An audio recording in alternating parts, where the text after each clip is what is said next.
이번 시간은 경치경, 볕경이라는 글자에 대해서 공부해 보도록 하겠습니다. 이번 시간을 통해서 여러분들은 이 경치경이라는 글자가 어떻게 만들어지고 어떠한 의미를 가지고 사용되는지 정확하게 이해할 수 있을 겁니다. 그러면 경치경, 볕경이라는 글자에 대해서 공부해 보도록 하겠습니다.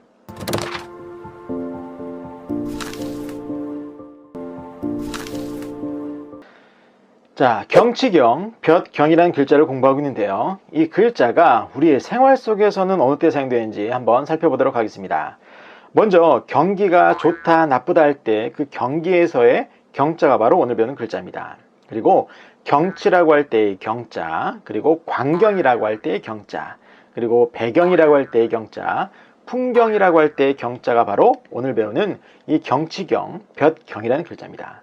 자, 이렇게 볼 때 오늘 배우는 글자 또한 우리의 생활 속에서 아주 많이 사용되는 것을 알 수가 있는데, 그렇다면 이 글자는 과연 어떻게 만들어지고 어떠한 뜻을 가지고 있는지 살펴보도록 하겠습니다. 먼저 이 글자의 속성을 살펴보면 이 글자의 속성은 형성입니다. 형성 결합에 의해서 만들어진 글자다라고 보시면 되겠는데, 어떠한 글자들이 결합을 해서 이 경치경을 만들었나 살펴보면 이 글자의 모양을 가만히 보세요. 가만히 보시면 이 글자는 윗부분과 아랫부분으로 나누어서 살펴볼 수 있습니다. 즉 위에 있는 글자와 아래에 있는 글자가 위아래로 결합된 글자다라고 보시면 되는 겁니다. 자, 그러면 이 위에 있는 글자는 어떤 글자냐? 이 윗부분에 있는 글자는 하늘에 떠 있는 해를 가리키는 해일이라는 부수 글자입니다. 그래서 해일이라는 부수 글자고, 이 아랫부분은 어떤 글자냐? 이 아랫부분은 서울경이라는 글자예요. 서울경. 자, 그런데 재밌는 것은 이 글자의 음을 한번 보세요. 자, 이 글자의 음은 제가 서울경이라고 했으니까 경 아니겠습니까? 그리고 오늘 배우는 글자의 음은 뭡니까? 그렇죠. 경치경이니까 이것도 경이에요. 그래서 오늘 배우는 이 경치경 또는 볕경이라는 글자의 그 경이라는 음은 바로 이 아랫부분 서울경이라는 음에서 왔다라고 여러분들이 이해하시면 되겠습니다. 그렇기 때문에 오늘 배우는 글자의 속성을 형성 글자라고 하는 거예요. 아시겠죠? 자, 그래서 오늘 배우는 글자를 정확하게 이해하기 위해서는 이 아랫부분인 서울경이라는 글자를 정확하게 알고 계셔야 됩니다. 자, 그래서 설명을 드리면 이 서울경이라는 글자의 속성은 뭐냐? 상형이에요. 즉 어떠한 사물을 본떠서 만든 글자입니다. 자, 그러면 그 대상이 됐던 그 사물은 무엇이냐? 바로 왕이 살고 있는 곳의 그 도시의 특징인 큰 성벽과 높은 성루의 모습을 본뜬 글자예요, 이게. 자, 그래서 이 글자는 서울의 뜻도 있지만 크다의 뜻도 있고 높다의 뜻도 있는 겁니다. 아시겠죠? 자, 그래서 요 경치경, 오늘 배우는 경치경, 볕경이라는 그 글자에서는 해와 서울의 의미가 결합된 것이 아니라 해와 높다의 뜻이 결합된 겁니다. 아시겠죠? 자, 그래서 이렇게 제가 설명드리고 난 다음에 이 글자를 한번 보세요. 그럼 뭐겠습니까? 이 글자 자체는 해가 높이 떠오르는 것을 나타내는 글자예요, 이게. 아시겠죠? 그래서 해와 높다가 결합해서 볕이다 또는 경치다 라고 하는 거예요. 그럼 그게 어떤 말이냐?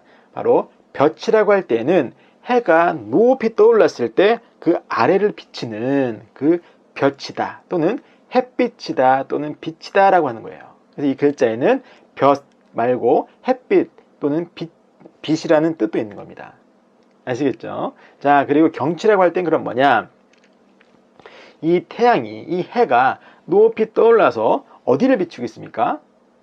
그렇죠. 높은 성곽과 성벽이, 큰 성벽이 있는 그러한 성을 비치는 거 아니겠습니까? 그런 궁이 있고 성이 있는 궁성을 비추고 있는데, 그러한 궁성의 모습이 크고 화려했던 광경이었던 거예요. 아시겠죠? 그래서 그렇게 크고 화려한 웅장한 광경, 그런 경치다라고 할 때 그 경치라고 해석하는 겁니다. 아시겠죠? 그리고 또 이 경치라는 것을 다르게 해석하는 해석 방법도 있는데, 그게 뭐냐면 해가 높이 떠오르는 것을 나타내는 글자라고 했어요.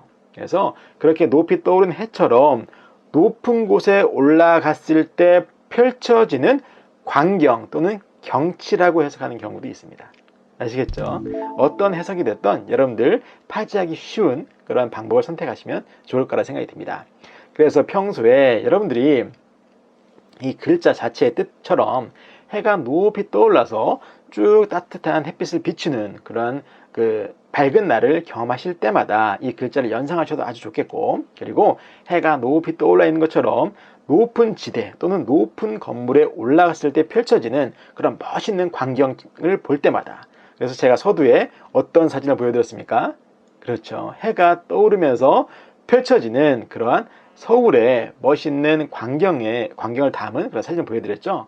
바로 그러한 멋있는 광경이 있는 그런 사진을 보시거나 아니면 본인들이 직접 산 정상에 올라갔을 때 펼쳐지는 그런 멋진 광경들을 보실 때마다 이 오늘 배우는 경치경 또는 볕경이라는 글자를 연상을 하시면 아주 쉽게 파지가 될 거라 생각이 듭니다. 그래서 이번 시간은 경치경, 볕경이라는 글자를 살펴보았고, 이번 동영상이 도움이 되셨다면 좋아요와 구독 버튼 그리고 도전 골든벨도 꾹꾹 눌러주시면 감사하겠습니다. 이번 시간도 수고 많으셨습니다.